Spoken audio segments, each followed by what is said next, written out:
welcome to our interview today with Robin Knowles Wallace. We're glad to have you with us today, and if you would like to participate, we're happy to take your comments in the chat, or for me, it would be easier if you use the chat than the question and answer feature, because I'll read those as we go along, and if there's something that you'd like to say or ask, we can either include it in the conversation as we go, or wait till the end. So please feel free to do that. And I see some of you are saying hello, and it's good to see so many familiar names and some new names too among participants today. The Reverend Dr. Robin Knowles Wallace is a hymnological scholar, editor, teacher of congregational song, an ordained minister in the United Church of Christ, and a fellow of the Hymn Society in the United States and Canada. For 24 years, Robin served on the faculty of the Methodist Theological Seminary in Ohio, where she was professor of worship and music. Robin served as editor of the hymn, the Journal of Congregational Song, from 2012 through 2023, with the exception of 2.5 issues. That's a long stretch, and we're going to talk about that a little bit. In addition to that, though, she's published 7 books, contributed to another 15 books, 3 hymnal companions, and 30 journals. That's quite a publishing record. So I think we're gonna have a lot of interesting things to talk about today. So Robin, welcome. It's glad to have this conversation with you today. Very honored to be here. Thank you. And of all the interviews we've done, you're probably the one that I've worked most closely with over the years, so it's like having a regular conversation that we've done so many times. So I hope so. Well, I kind of like to start with your experience with the hymn. I mean, you before we came on, you were mentioning that you had been involved with the hymn a long time, even longer than what my comments just a moment ago reflected. Can you say a little bit about that? Sure. I'm at the age in retirement where I'm sort of looking back and saying, what did I do with my life? There's these numbers and those numbers. And one of the things I discovered, which I hadn't quite realized, was that from 1997 through this year, there's only 1 year that I wasn't either on a committee for the hymn, the editorial advisory board, writing columns, writing reviews, interviewing people, actually doing some scholarly work. So just 1 year out of all of that. So I've done a lot of stuff for the hymn, and it's been an important part of my life. I kind of told Mike probably at least twice now that I feel a little like a part of me is missing when I don't check the editor email every day. And because I was a little obsessive, but. So you're over that. You're not obsessive anymore. I wish. I find other things. Yeah. In case people don't know this, the most recent issue of the hymn that just arrived in people's mailboxes in the last couple of weeks was your final issue. And maybe you could say just a little more about what it was like to be the editor of the hymn over all those years. Sure. It's pretty exciting because when I started in 2012 with the editing, things were starting to shift. I mean, back in the 80s and so on, we'd been doing things internationally. I was at the Vancouver conference where Pablo Sosa and Ito Lo and Patrick Manzakinyeri were all there, and we were doing some really exciting things. And yet it also was starting to be a time when younger scholars were getting excited about congregational song. And of course, there's all the worship war kind of stuff, discussion and so on. And so to be able to greet new writers and help them find their voice and ways to say, both here in the States, but also from things like the Christian Congregational Music Conference in England, people from the other hymn societies whenever we did a joint conference, and all the new younger scholars. Oh my goodness. It's just a really exciting time, and to work with those writers, with EAB, with great executive directors, first with Deb and then Jan. Hi, Jan. Mhm. And now with Mike. It's been a great time because I like mentoring. I've always felt once I didn't do the hymn until an age when I was starting to think about passing on and what do I pass on and how do I open ways for new folks to join into the discussion and so on. So I learned, even on my last issue, I was teasing with Margaret McCammett, who was my longtime, what a gift, volunteer proofreader. Um, that even on the last issue, I had things to learn that I didn't know about language or about editing or about how we work together. Yeah. I mean, over those years, you certainly saw a lot of change in not only in the journal, just in the field in general. I wonder what if you could say something about that, the changes that you've witnessed. Let me see if I made any notes on that. Yes, I did. Some of the developments were I've been delighted to see congregational song continue to flourish in spite of the pandemic, and also the challenge of performance culture. I've always been a big fan of congregational song. We didn't start with the first of your questions, which is how did you start singing? And I've always loved singing. My dad was a pastor, United Methodist, and my mother was borderline deaf, but she sang a lot around the house. And when we would go on vacation as little children, we would go to this little church in the mountains, and my dad would sit in the pew with us, which was a total rarity. And the three of us, from probably ages 8 down to 4, would try to drown him out every time. Did you succeed? Not really. He had a really strong voice. And of course, my brother and sister were younger, so they were more peepers, um, but that was part of the fun thing of growing up. So I think our global stretch, and that's always been important to me.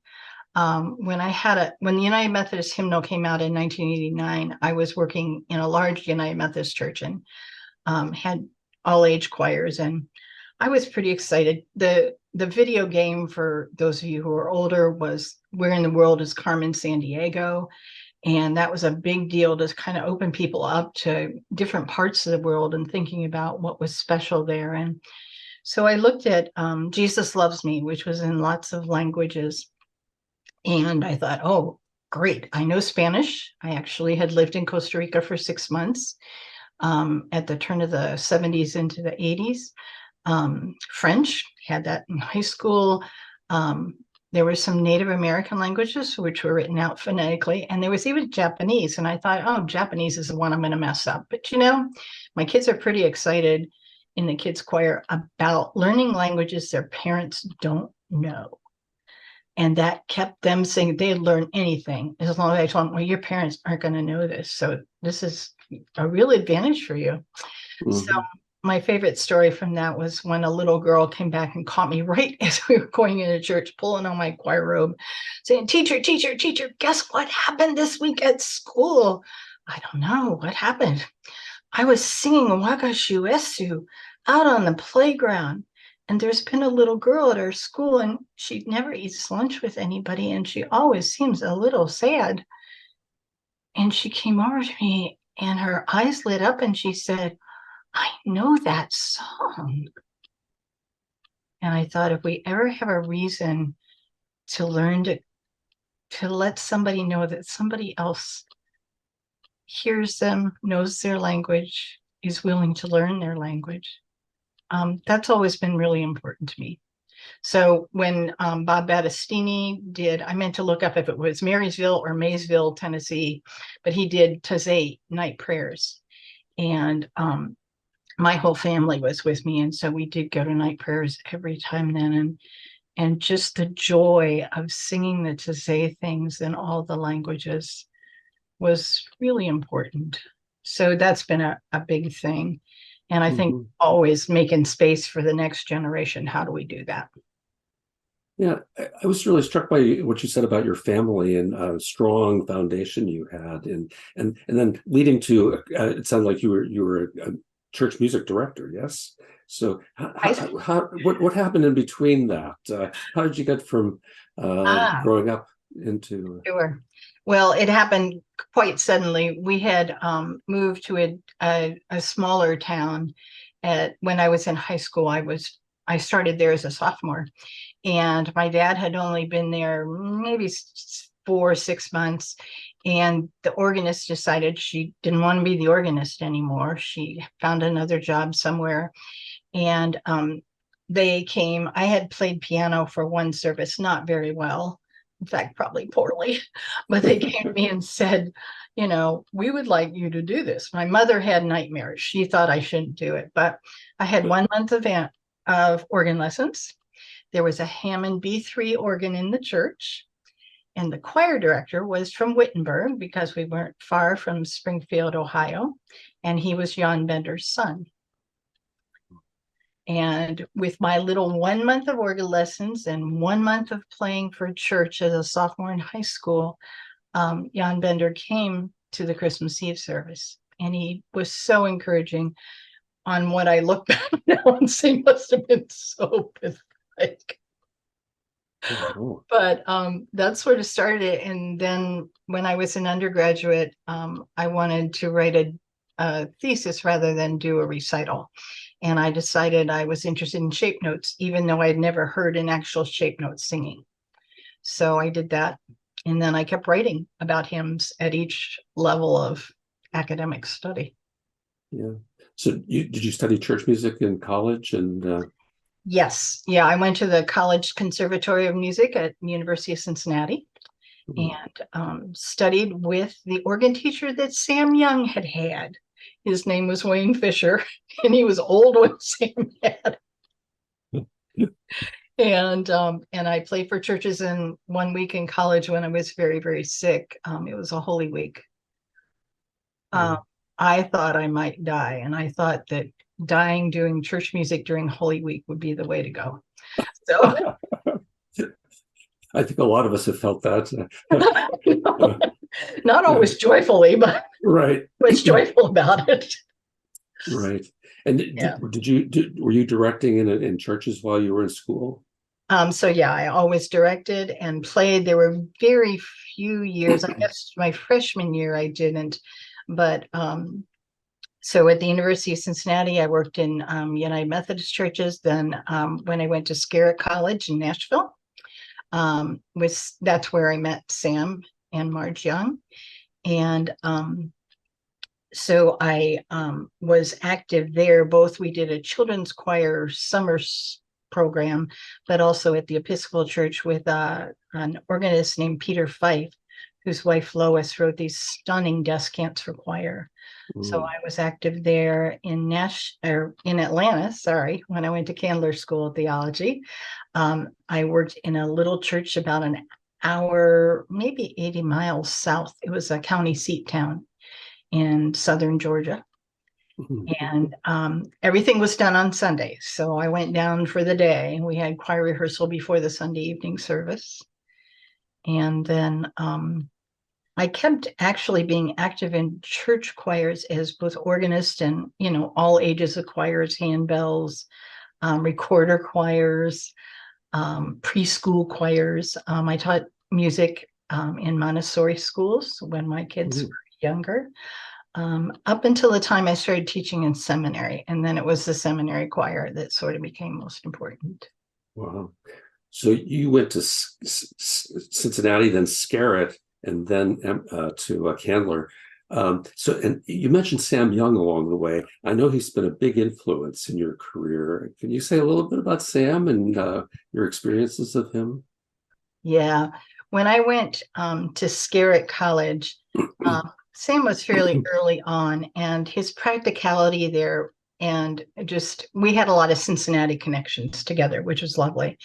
And I got to be his graduate assistant, both for choral things and also for some administration.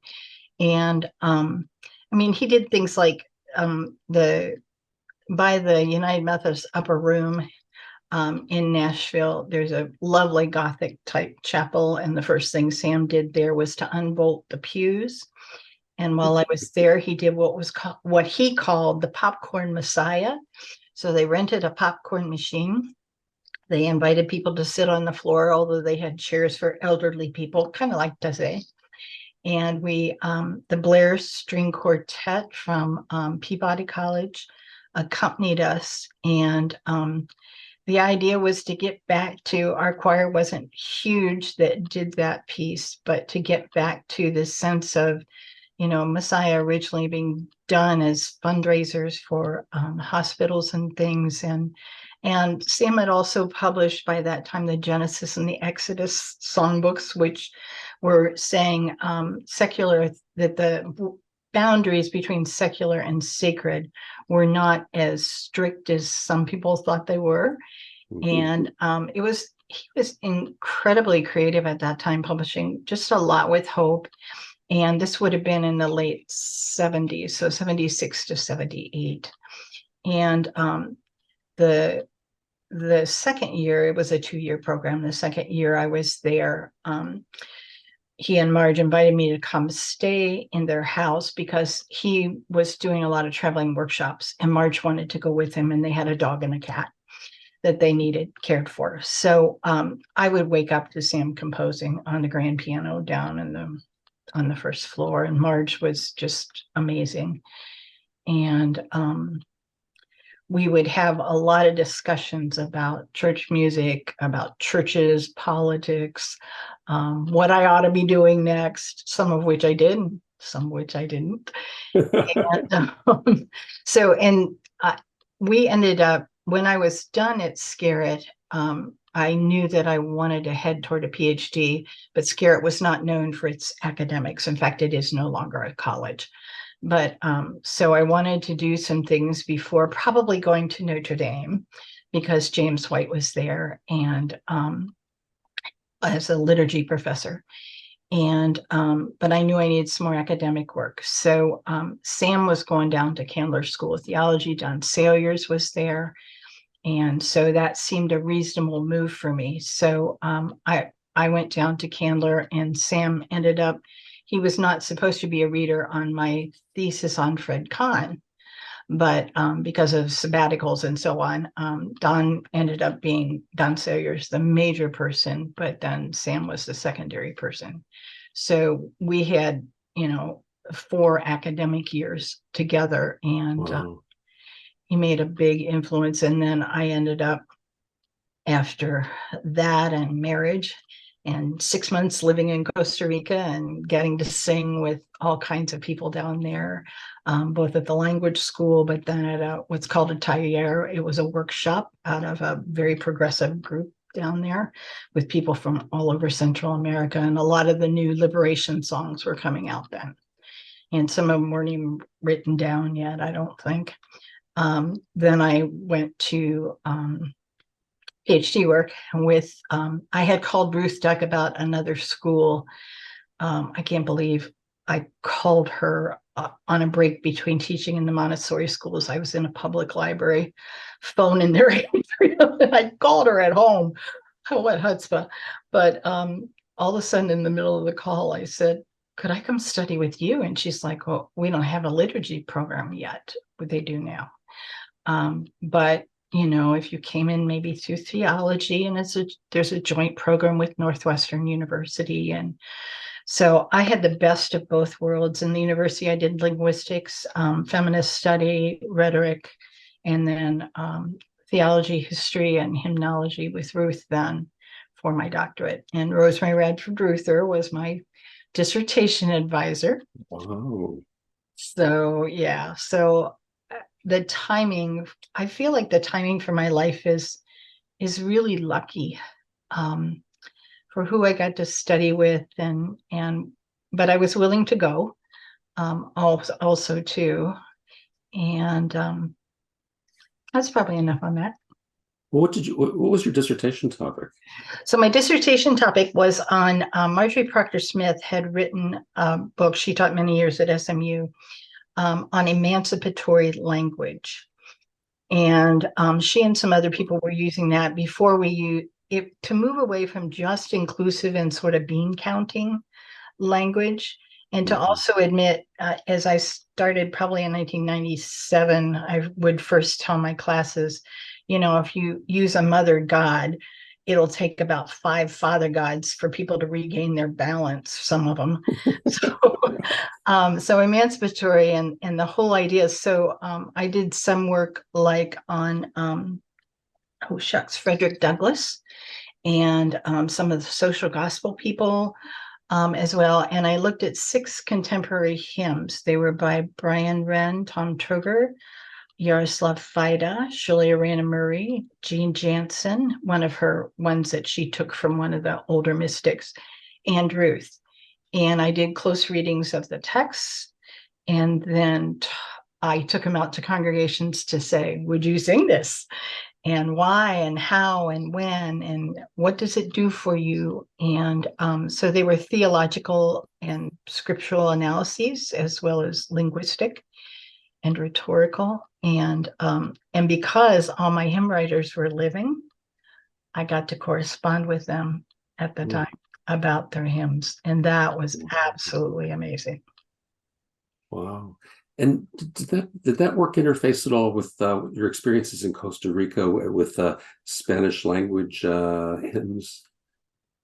Yeah, and part of it for me is, and this is where, because of the way I was raised, I early on, I don't know that this was something my parents intended for us to learn, but as kids we did, that we were not particularly special except in being loved by God, and that the privileges we had in life were strictly a matter of when and who and where we were born and what color our skin was.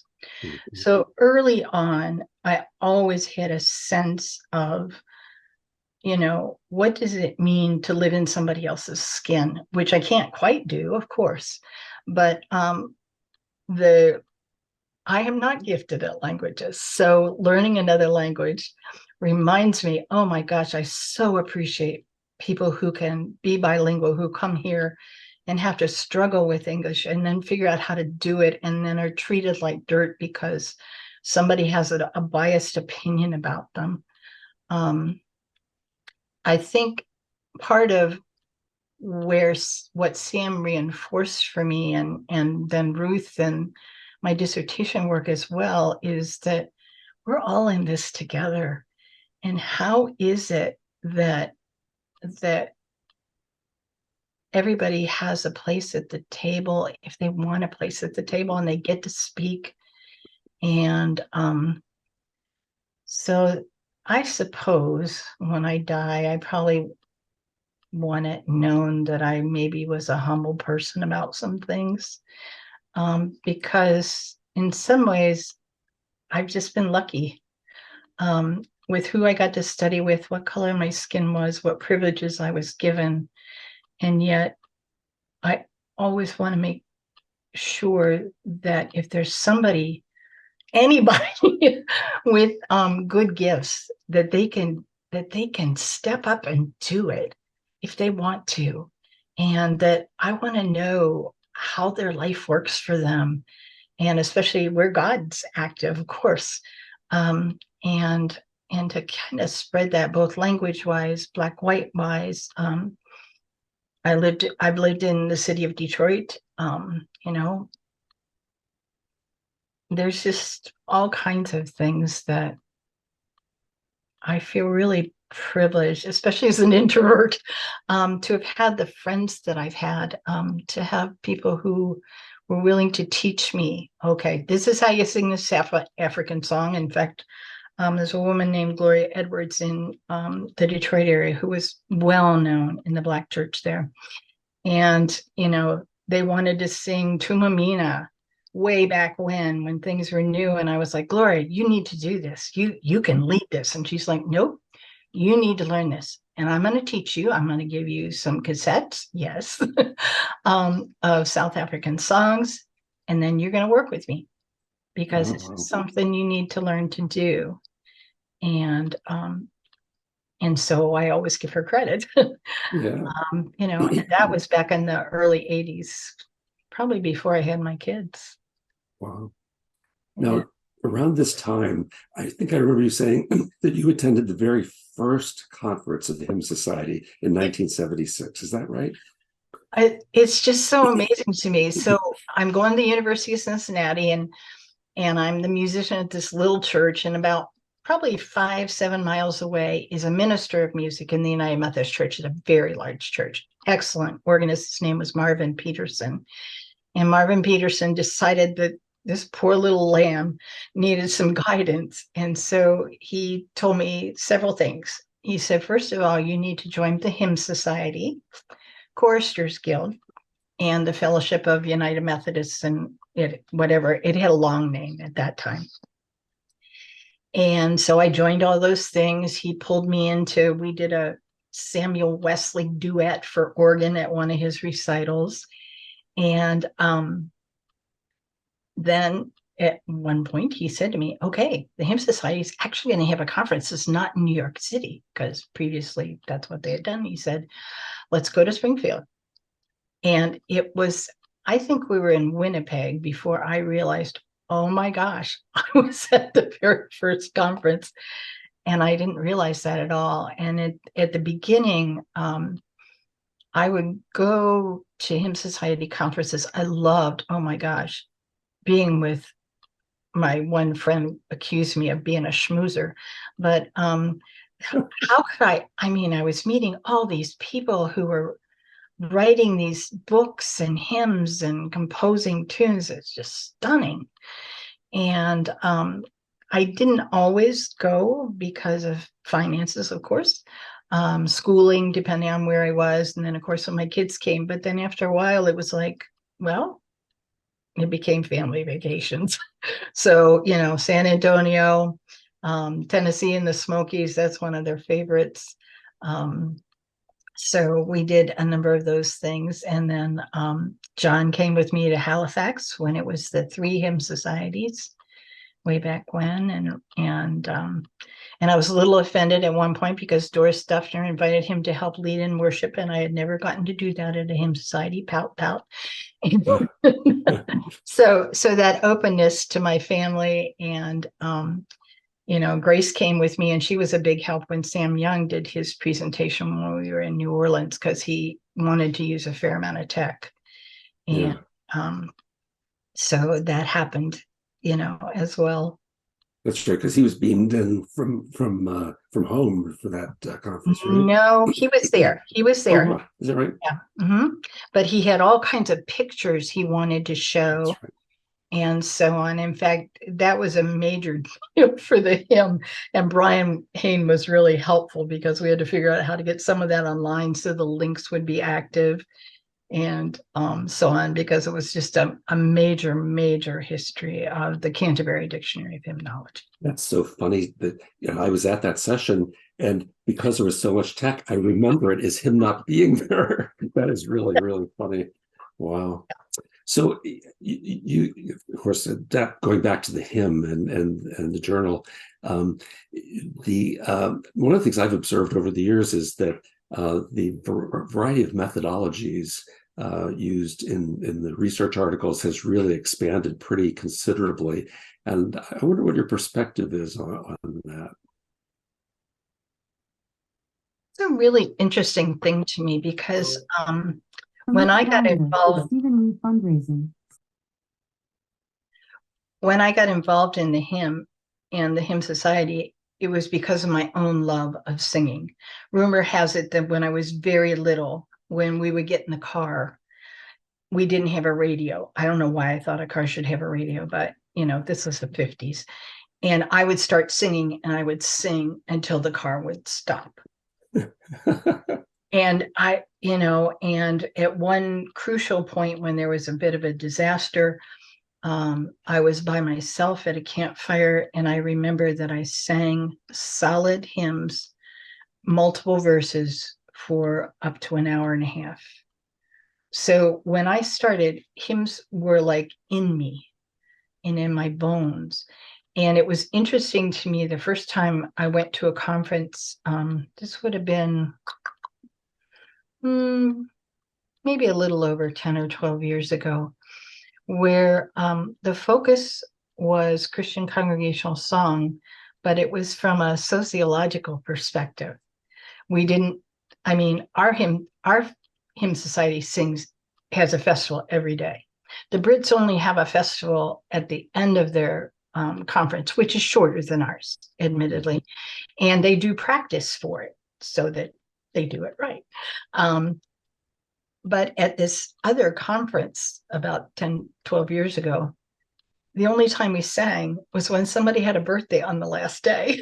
Now, I know that has changed, but there's a whole understanding now of ethnographic studies and things where people who aren't necessarily believers in this old-fashioned sense of a believer would study hymns as wonderful insight into what builds a community together. I mean, all the things that we've since come to say, shape faith, heal brokenness, transform lives, and renew peace. Those things, and how hymns build communities, and congregational singing does that as an outsider. And so they bring entirely new perspectives. And I had a lot of catch-up reading after the first time I went to that conference, because ethnographic studies was not my thing. But I was fascinated by what people were doing. And I wanted to find a way to let them share their voices, and as editor of hymn, I could do that. And so that again was a privilege to say, oh, ought to be writing for us. What if this panel did this? What if that happened? I wonder, what we might learn from that. And so I had to do a lot of catch-up reading for myself. People using the word musicking with a K, what's that? Kind of a thing. And then luckily, because of how I was brought up regarding race and language, the gender thing, along with the help and education I get from my two daughters, has made the whole issues around how people identify with their sexuality just really an interesting thing. I mean, I like to know how people tick. And so there has been a lot of learning for me, and also a willingness to say, oops, I didn't do that right. Help me do better. And what pronouns should I be using? What words should I be using? And we've even at one point, bless their hearts, some writers have had to change words as we were going to print, because we just discovered that we were using words that were hurtful, and we didn't realize they were hurtful because they weren't hurting us. So yeah. Did I answer your question? Yes, and then some. That's really, really interesting. I was thinking about also the hymn in relation to the hymn society as a whole, and the scholarly aspect of the society. I mean, we have many aspects, of course, but the scholarly aspect is really, really important. And I know that over the years, you've really made an effort to try to really emphasize the scholarly character of the hymn, while at the same time allowing for other aspects to be included, and the I guess so. I guess I'd like to hear you talk a little bit about the interaction of all that and how you went about that balancing act. Yeah, it is a balancing act. Thanks for saying that. And I think that's part of anybody who goes into their academic career a little late, but also who comes from a non-privileged position, is probably going to think, like I do, that they're never quite scholarly enough. And so luckily for me, I mean, I just love tracking down details, and I want to know the truthful details. I want to know the facts as close as I can get to them. And I want to be clear enough about the facts to communicate. Because what's the point of having a fact if it doesn't mean anything, it doesn't communicate anything. So there's that practical side of me too. But I've been encouraged by other members in the society, especially those folks who were also teachers like me, and that we not lose, because the time that I was coming on board, we were beginning to talk about, how do we enlarge the tent of the hymn society? How do we do fundraising? What would a center of congregational song look like? And would it be totally practical? Would it be totally this? Is there still a place for the hymn, for an academic journal kind of a thing? And especially when it's peer reviewed, because not everything is. And so and some of that does come from Sam. I did a fair amount of writing for the Canterbury Dictionary of Hymnology. Sadly, not long while Bert Pullman was the US editor, because he died sooner than I expected. But then Sam would just send me back stuff for revision. And why don't you have two sources for this piece of information? And love the man, but oh my goodness. So, that was really helpful reminder. Now, the catch on the hymn is I didn't always have the time to check every single fact. I think that's one of the reasons that some of the early issues of the hymn have really big editorial boards, because I think they were taking turns or splitting up the articles or something and saying, okay, we need to know if this fact is really true, or if somebody's making an unsupported generalization.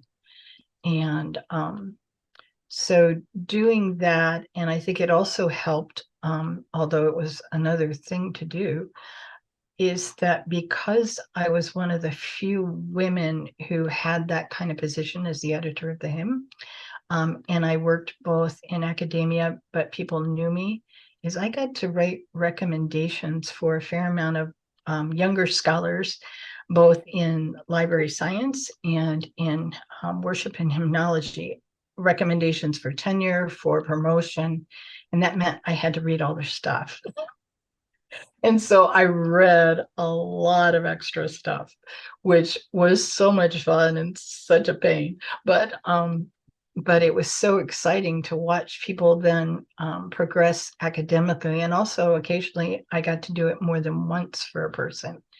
And then you see the growth. Oh my gosh, this is what they were doing as a young scholar. This is what they can do now. And shout out to Darnell and Daryl St. Romain, because it's been so much fun, particularly to watch them and to see all the columns they've been able to write for us lately. Because there was a time several years before they wrote the column that I bugged a couple of people to do something like this, and it was too scary, and I get that, but I think that's part of, all of a sudden we're all enriched by that work, and there's a record of it. That's the advantage of the hymn. And yeah. What would you say about just in general about the academic mission of the Hymn Society, and how we should be doing what we're doing? I mean, I don't know if you get my question exactly. That's a big question, Mike. Yeah, but it's a really important question. I think at the EC meeting this past month, there was some talk about this, and I think so. It's a topic that I think we're always going to be wrestling with, right? I think so. When the Hymn Society was started, and I learned some of this from Sam and some of it in my own sort of research to go back and say, what was the hymn doing? What were people thinking about? As wonderfully inclusive and generously inviting as we think we are now, in the very beginning, that was not the whole intent. There was a little fear that this gospel thing, United Methodists know the Cokesbury hymnal. It was a Sunday night service gospel song. Awakening Chorus was the thing I hated to play when I first started playing for church. Oh my gosh, I had to practice that one. And this sense of, oh, these texts, this is in the 1920s, 30s, 40s, the same kind of complaints we later heard about praise and worship texts. And the Hymn Society was going to sort of lead the banner to say good hymns. When I wrote my thesis on Fred Kahn, there's a chapter on that. What makes a good hymn? And I'm sure I was a little more snotty about it than I might be now in writing it. But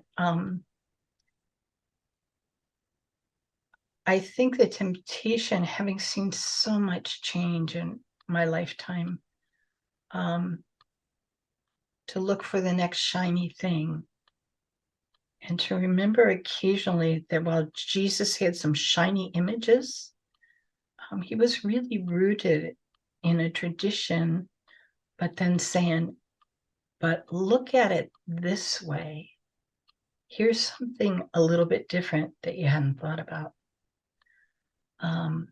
How do we make sure the doors open a little bit wider, but hold on to what's really, really important and what's everlasting? I preached on Psalm 90 yesterday. 1,000 ages in your sight are like an evening gone. Right. And I both worry for the world and especially now with how much we see of Palestine and Israel and Gaza. That didn't happen when I was a little girl. I didn't know about a lot of the things that were happening in the civil rights movement in the early 60s that I probably should have known. Mm-hmm. But I had to learn later, and I had to make sure I schooled myself on that. And I think the shiny things are really tempting. Mm-hmm. And so, how do we hold on to whatever is true, whatever is faithful, whatever is just, whatever is righteous, without being righteous ourselves about that? It reminds me of, I don't know if you know Nathan Mitchell, a liturgical theologian. Yes. I remember him saying, I've heard him say on many occasions, that there are a lot of musicians who feel that God loves the poor, but hates their music. Oh, yes. Sam would use the phrase about the great unwashed. Yeah. Kind of a thing. And he, I think when he first told me about some of the roots of the Hymn Society, that's what he lifted up as one of their cautions.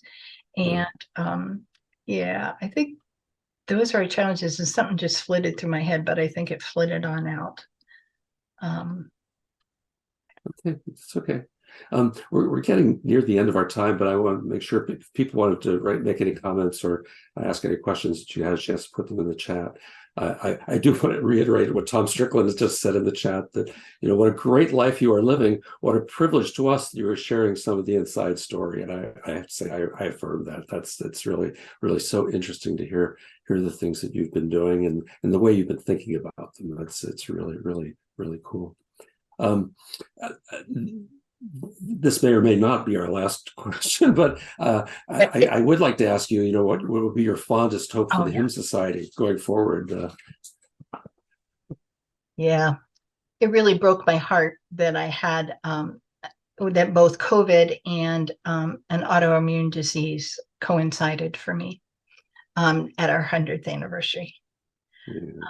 Because missing that conference was really, really hard for me. So I thought about it a lot, and I just hope the Hymn Society of the U.S. and Canada, and maybe even with a better name at some point, who knows, has another 100 years of helping congregations find their song and sing it out so that it can do the work that we mean it to do, because brokenness is everywhere. Faith needs strengthening. There's definitely not enough peace in the world. And both our lives individually and as communities are in the process of being transformed. And song is, and I say that having very few incidences now where I get to sing with people.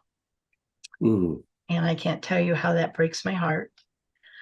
But it also reminds me that I've had all these times. And it is true. I mean, most of you who've been to a Hymn Society conference, you remember that first time when you opened your mouth and everybody was singing, and oh my gosh, the heavens broke open. And you thought, yeah, I'm going to practice singing as much in this life as I can, because boy, is it going to be great on the other side. Yeah, for sure.